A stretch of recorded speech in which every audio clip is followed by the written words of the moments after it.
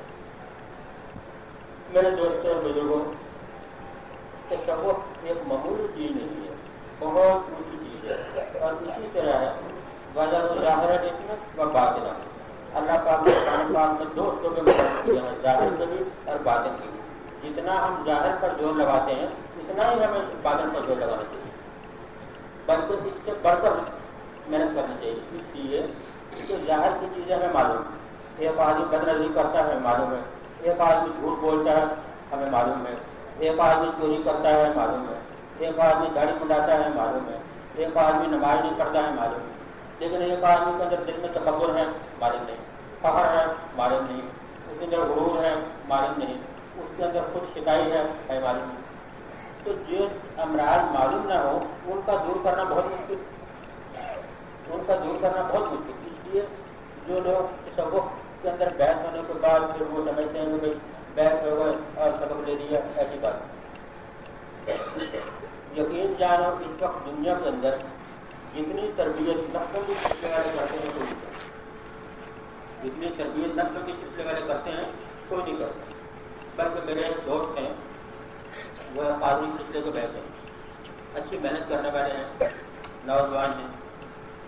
انہوں نے ان کے شیخ نے ذکر دیا ان کا بھی اس بات کرو. وہ باہمت آدمی ہیں, جوان ہیں, انہوں نے 70-80 دفعہ ایک سمجھ کرنا شروع کر دیا, 70-80 دفعہ. اور یہ 70-80 دفعہ کوئی بڑی بات نہیں ہے, اس لیے تو حضرت صاحب بنے رہتا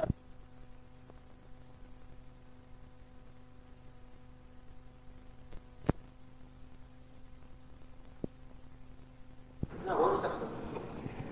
اب میرے وہ آدمی راستے سے نہ نکلا ہوا ہو اس کو کیسے اندھے کو کیسے سمجھائے میں پورے نکلا ہوا کیسے سمجھائیں, ہم اندھے کو کیسے سمجھائیں.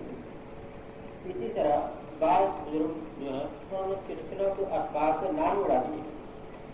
وہ کہتے ہیں کہ ہمیں اخبار چاہیے, ان کے آر نہیں چاہیے. اور کیا حضرات کے سلسلے والے جو ہیں انہوں نے جو اپنے سلسلے کو وہ تمام اخبار کی جڑ سے اڑا دیے. اور کوئی آدمی اگر نظر سے بچ جاتا ہے, سامنے کی تعریف کر لیتا ہے, زبان کی جھوٹ نہیں بولتا, ان کو سب کچھ کی جا رہی ہے, نقصی بھی ہو, قابل بھی ہو. پھر یہ کیا ہے کہ ہم افعال کہتے ہیں, انکار نہیں کرتے. یہ مشکل معاملہ ذرا ہے, اس پر وضاحت کرتے ہیں. تو برف تو چاہیے لیکن ٹھنڈک نہیں چاہیے. برف تو ہو لیکن اس کی ٹھنڈک نہ ہو, بڑا ایسی برف پڑنا ہے. آگ تو ہو, آگ تو ہمیں ضرورت ہے, لیکن آگ میں تپش نہ ہو. ایسی آپ کون رہے وہ نارائن امرودی ہے جو اللہ کے دن حضرت ابراہیم علیہ السلام پر کر دی تھی اور کسی کی طاقت نہیں. وہ کیسے ہو سکتا ہے کہ انسان نہ ہو, وہ کیسے ہو سکتا ہے کہ ذکر ہو اور اس کے اندر ذکر کی لذت نہ ہو, ذکر ہو اور ذکر کی لذت نہ ہو, ذکر ہو لیکن اس کی دو کیفیتیں دور ہیں, یا تو شوق ہوگا یا خوف ہوگا, یا رفت ہوگی یا حضور و غیب ہوگا, یا انکشاف ہوگا یا انقبال ہوگا, یا انکشاف ہوگا یا انقبال ہوگا. یا طبیعت اتنی گھٹن ہو جائے گی وہ گزارو گزار ہو جائے گی, گزارو گزار ہو, اور یا اتنی انکشاف ہو جائے گی, اتنی خراب ہو جائے گی وہ اختلاف کا بچے گا ہر وقت اٹھی گئے, اس کے پاؤں زمین پر نہیں ملتے. یہ کیسے ہو سکتا ہے کہ گرم بھی ہو اور اس کی ٹھنڈک نہ ہو, اس گرم کا فائدہ کیا ہو. تو اس لیے میں عرض کر رہا ہوں کہ اس وقت دنیا کے اندر آپ ڈھونڈ لیں جتنا نقشبندی سلسلے کی اپنے اسباب کی پابندی ہے اور جس طریقے سے چلاتے ہیں دنیا میں آپ کو کہیں نہیں ملے گا. حفاظت کرنی چاہیے اور جتنا وقت ملے اس کو ضائع نہیں کرنا چاہیے اور ایک ایک لمحہ جو ہے اس کو قیمتی جاننا چاہیے نہ معلوم کہ زندگی میں یہ آئے یا نہ آئے. نقش بندی سلسلہ وہ سلسلہ ہے جس طرح والد صاحب سے کہا کہ راستے میں فرما رہے تھے حضرت مجدد ثانی رحمۃ اللہ کی خصوصیات میں تو وہاں ایک واقعہ مجھے اور یاد آ گیا. والد صاحب نے صبح فرمایا تھا کہ قادری سلسلے کے اندر دو بزرگ بہت مشہور ہوئے ہیں. ایک عبد القادر جیلانی رحمۃ اللہ ایک شاہ کمال قیصور رحمۃ اللہ. یہ دو بزرگ جس کمال کو پہنچے ہیں قادری سلسلے کے اندر دوسرے بزرگ کمال کو نہیں پہنچے. جس کمال کو یہ دو بزرگ پہنچے ہیں قادری سلسلے والے میں سے کوئی بھی اس کمال کو نہیں پہنچے. لیکن نقص سلسلہ ہما چلا یہ کھانا ہما آفتاب یہ سارا کا سارا سورج ہے. سلسلہ جو ہے سارا کا سارا سورج ہے. اس کے اندر کوئی آدمی آپ کو نکما نہیں ملے گا. جس طرح والد صاحب کہہ رہے ہیں جس نے انگلی لگا دی وہ انگلی انشاءاللہ زندہ رہے گی خبر میں زندہ رہے گی. اور صبح والد صاحب نے ایک مثال دی تھی کہ ایک شخص کا دل کا آپریشن ہوا اس کے اندر وہ ٹائم لگا دیا گھنٹی لگا دی وہ دل کی حرکت کے لیے مشین لگا دی وہ فوت ہو گیا اور مشین چل رہی ہے. تو فرمایا جب وہ مشین چل سکتی ہے تو حقیقی دل کی مشین کیوں نہیں چل سکتی. ہمارے خواجہ گرو بخش رحمۃ اللہ فرمایا کرتے تھے میں نے جس کے اندر انگلی لگا دی ہے پودا لگا دیا ہے پانی دینا تمہارا کام. پودا میں نے لگا دیا ہے تو میں نے بو دیا ہے بیج اس کو پانی دینا تمہارا کام. اب پودے کو بیج نہ دو تو مرے گا نہیں انشاءاللہ وہ زندہ ہوگا لیکن اس کو پانی دے گی اس ٹاکی نکلے گی بڑھے گا. تو عرض کر رہا تھا کہ نقص قادری سلسلے کے اندر کیا کمال کو لگتی بڑے بڑے ہوگا. حضرت مجدد البستانی رحمۃ اللہ علیہ فرماتے ہیں میں حضرت کیا کمال کو اصلی کے منزل کو سات آنکھوں اٹھا کے دیکھ سکتا ہوں.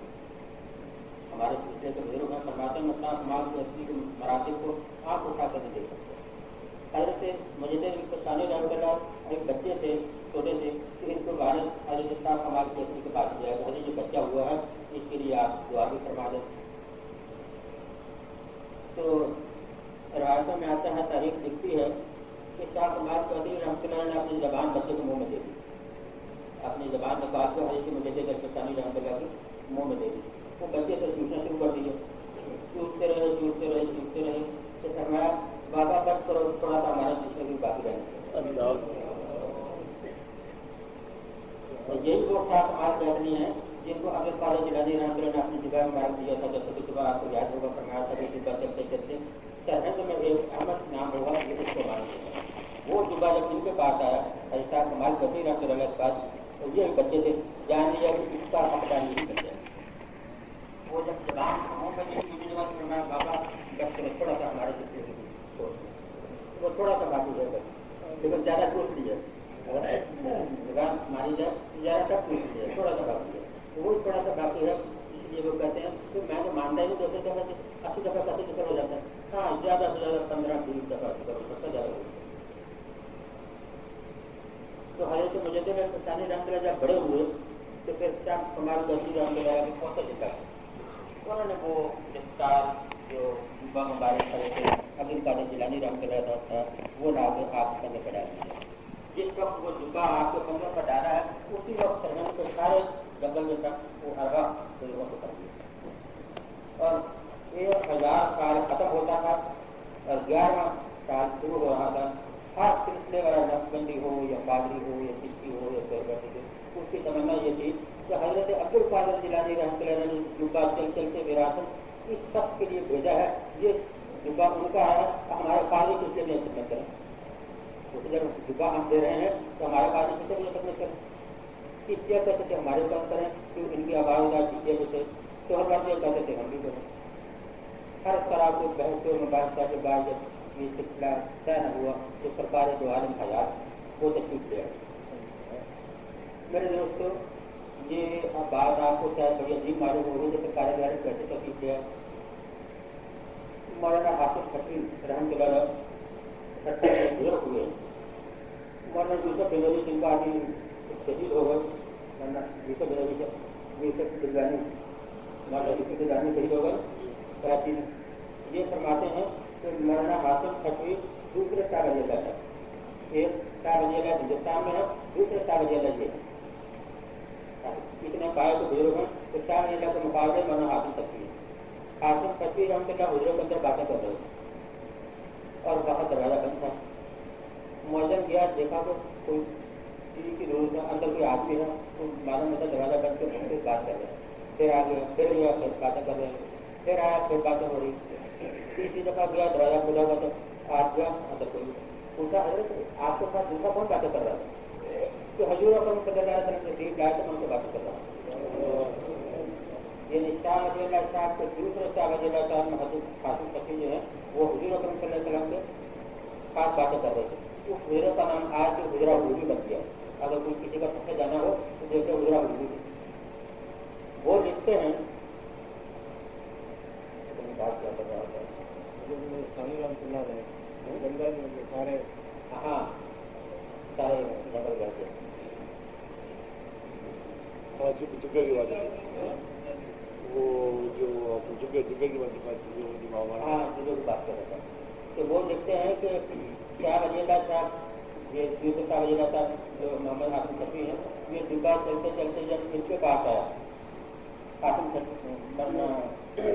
شاہ کمال کرتی کے پوتے کے پاس تو وہ پوتے جو ہیں انہوں نے جب حضرت مجھے سانجام کے لگے اوپر ڈال دیا تو اسی وقت جنگل سے بن گیا. جو فیصلہ نہیں ہو رہا تھا کہ حضور اکرم صلی اللہ علیہ وسلم سے سیکھ گیا ہے بات جہاں چلی تھی تو حضور اکرم صلی اللہ علیہ وسلم سے سیکھ گیا ہے. آپ نے فرمایا کہ سارے سلسلے صحیح ہیں, جتنے سلسلے ہیں سب صحیح ہیں, لیکن نقش بندی میں میرے اتباع سنت زیادہ ہے, اس لیے حضرت مجدد الفسانی ہے نقش بندی سلسلے میں خدمت ہے. چنانچہ آپ کو سب سلاسل کے شیخوں کا سارا پیغام جب سینے میں بند ہو گیا اس کے باوجود بھی آدمی کس طرح کرتے اور فرماتے ہیں اللہ پاک نے قیامت تک میرے مریدین میں جتنے بھی مرید ہوں گے ساروں کی صرف میرے سامنے رکھ دی ہے. ان کا نام ان کے ماں باپ کا نام لکھا ہوا ہے. اگر میں چاہوں تو قیامت تک سب کا نام بتا سکتا ہوں کہ فلاں میرے سلسلے میں داخل ہوگا فلاں. اور ایک دفعہ یہ فرماتے ہیں کہ قیامت کا منصب میرے خاندان میں رہے گا. فرماتے ہیں قیامت ایک مقام ہے جس طرح گلی ہے, ابدال ہے, غوث ہے, ایک قیامت کا بھی مقام ہے. فرماتے ہیں وہ قیامت کا مقام جو ہے مرتبہ جو ہے وہ میرے خاندان میں رہے گا. میں نے ایک دفعہ والد صاحب سے پوچھا, میں نے کہا حضرت مجدد الفسانی جان کے فرماتے ہیں میرے خاندان میں رہے گا تو خاندان والے تو افراد فرمایا جو بھی ان کے مرید ہیں سب خاندان, جو بھی ان کے مرید ہیں خاندان. میرے دوست بزرگوں اتنا بڑا شخص اور اتنا بڑا منظر جس کو حاصل ہو جائے وہ اس کے لیے پکڑ نہیں ہے کہ قیامت کے مرتبے کے لیے خاص آدمی کسی کو دینا ہے. جو محنت کرے گا اس کو ملے گا, جو محنت کرے گا اس کو ملے گا. ایسے مجدد الفسانی رحمۃ اللہ علیہ کہ جن کے سلسلے کے اندر آدمی آ جائے. فرماتے میں قبرستان میں گیا, وہاں نماز پڑھی تو 50 میل قبرستان کے اندر پھیلا ہوا, 50 میں حیران ہوں کہ اس شکونیوں نے اسباب تیار کیے. اس سے پہلے بھی آ رہے تھے لیکن حضرت مجدد الفسانی رحمۃ اللہ نے اس اسباب اور جو حقائق ہیں وہ آپ کو اس سلسلے کو شروع کیا. حقائق سے پہلے نہیں تھے, حقائق آپ پر کھلے ہیں. وہ سارے بات ہیں, مراقبات ہیں جو پہلے تھے. حقائق کے اسباب جو ہیں وہ حضرت مجدد الفسانی رحمۃ اللہ کھلے ہیں, لیکن حقائق کے اسباب دوسروں سے شروع نہیں. آپ کسی سلسلے میں پرانی سے پہلے کتاب اٹھا کے دیکھیں, اس میں حقائق کے اسباب نہیں. ایسے حقائق کے اسباب تک پہنچنے کے لیے محنت کی گئی. اور پھر ایک بات میں اور ایک کروں کہ ایسے کامل ہو اور آدمی محنت کرنے والا ہو تو کوئی مشکل بات نہیں ہے, بلکہ اسباب میں کہتا ہوں کہ شاید نہیں دیتے ادھر سے سبق آتے. کچھ دن ہو گئے, ایک فقیر نام میں نہیں لینا چاہتا, وہ مراقبہ کر رہے تھے تو حضور اکرم صلی اللہ علیہ وسلم نے فرمایا کہ تم دائرہ ابراہیم کا مراقبہ کرو, حقیقت ابراہیم کو مراقبہ کرو.